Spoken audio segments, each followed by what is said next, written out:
FC, Ebenezer Morley, had suggested to the press that there should be a way to establish the rules for football, just as the Marylebone Cricket Club, better known as the MCC, had done for cricket. In a meeting at the Freemasons Tavern in Great Queen Street, captains, secretaries, and creators of football clubs in the London and South East area formed their association with the intent to regulate the game, rather than playing matches by their own rules, which might vary by region or by school background, as had happened previously.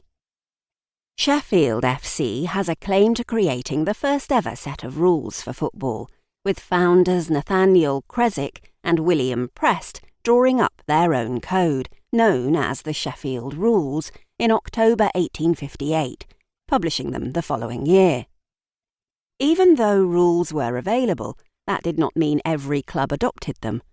Sheffield FC became members of the Football Association in 1863, but still used their own rules, and occasionally the quirky rules of opponents, with their first fixture outside Sheffield coming in 1865 against Nottingham.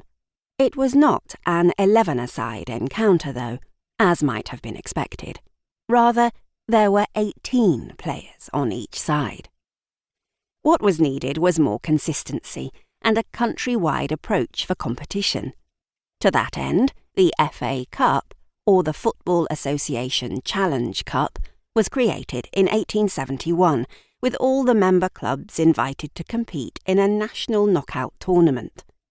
Then the Football League was founded in 1888, when Aston Villa's William McGregor came up with the idea of regular fixtures for clubs, rather than one-off matches or challenges. The FA was still in charge, but the league operated within it. Though there continued to be disagreements about whether football should be an amateur sport or a professional one, a supposed gentleman's game or one that paid men for their hard labour on the pitch, a schism that split largely along the north-south divide, the structure of football by the turn of the century would be easily identifiable to today's fan. Women's roles in the leisure sphere generally, and football particularly, were not part of any public discussion, and nor were they broadly encouraged to take up sport. But they were certainly both playing and watching it.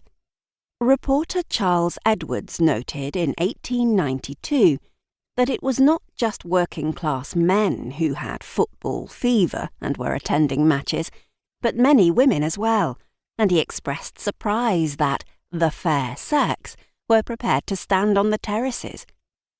Before the Football League began in 1888, Preston North End were forced to withdraw their offer of free entry to ladies when 2,000 women turned up at the ground. Middle-class girls were starting to play competitive team sports at school and university, when they were allowed to attend, of course. Most often they were playing hockey, cricket or croquet, and sometimes they got to play individual sports. In 1884, the ladies' singles competition at Wimbledon began.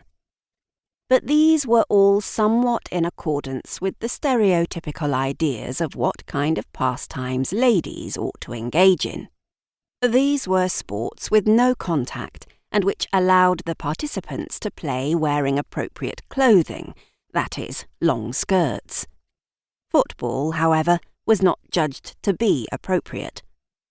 Although football for men was established, it was riven with those class divisions that were dogging the new Football Association and then the Football League, who suffered the same problems as cricket had, with working-class men earning money from their skills and the amateur gentlemen tending to look down on them.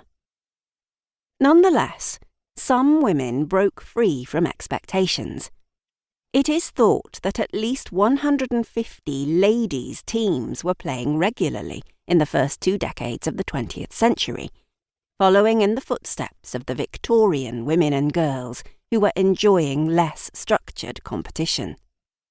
In 1888, there was a match in Inverness between a team of married women and a team of single women, long believed to be the first match outside an educational setting.